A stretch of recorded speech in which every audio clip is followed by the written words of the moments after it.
Media 2 Africa. L'Afrique vous parle.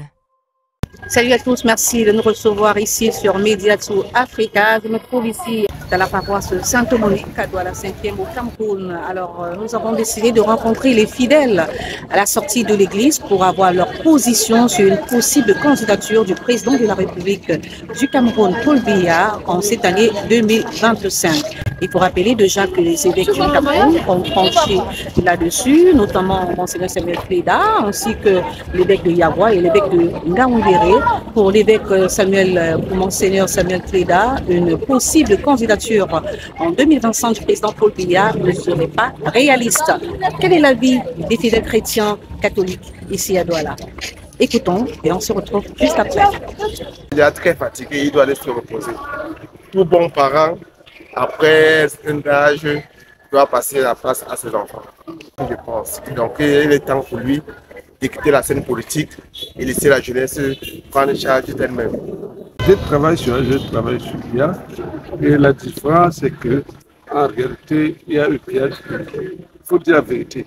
Parce qu'Aïcho a laissé beaucoup de choses qui ont été carrément adaptées. Comme si par exemple, qui nous faisait la fête du pays. Et Cameroun est là, qui nous faisait la fête du pays. Et l'OSVP créé pour les bases où on pouvait faire bien tout est prouvé. Moi je ne suis pas politique, mais je me dis que la vérité. Bon, mais vraiment, ça reste au Cameroun de choisir. Pour moi, depuis que je suis né, Paul Biya est là. Pour moi, il ne doit pas agir.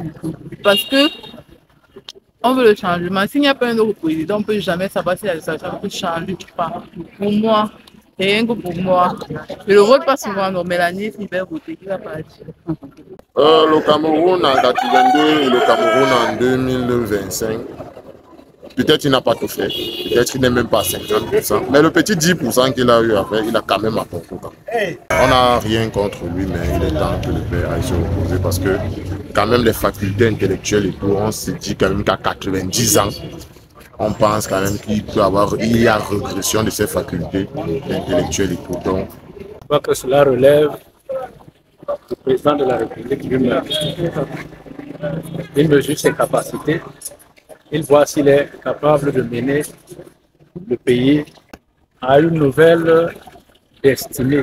Non, on n'a plus la capacité. Chaque génération a ses réalités. Vous-même, vous saviez que même avant lui, avec notre président Amadou Ahidjo, vous voyez, ça passe de génération en génération. Et aujourd'hui, il est arrivé que son temps aussi est en train de s'écouler. Il faut aussi comprendre qu'il y a aussi d'autres personnes qui peuvent gérer aussi comme lui. Donc, un homme chrétien, un homme raisonnable, je pense qu'il est temps pour lui aussi de céder aussi la place comme on l'a fait, comme on a fait pour lui. Moi, j'ai pris pour que ces pays aillent bien d'être dans la paix. en tant que chrétien, on pense qu'il faut laisser les choses avant que les choses nous abandonnent. Jésus nous l'a montré, Jésus a fait ses 33 ans et il a fini de remplir sa mission, il est parti. Le choix revient au peuple. Voilà, chers téléspectateurs, vous avez donc une idée de ce que pensent les chrétiens d'une possible candidature du président de la République Paul Biya au Cameroun en 2025. Je vous laisse le plateau. Bon débat, chère équipe de Caridas. Marinette Guinifak, depuis Douala au Cameroun pour Media 2 Africa.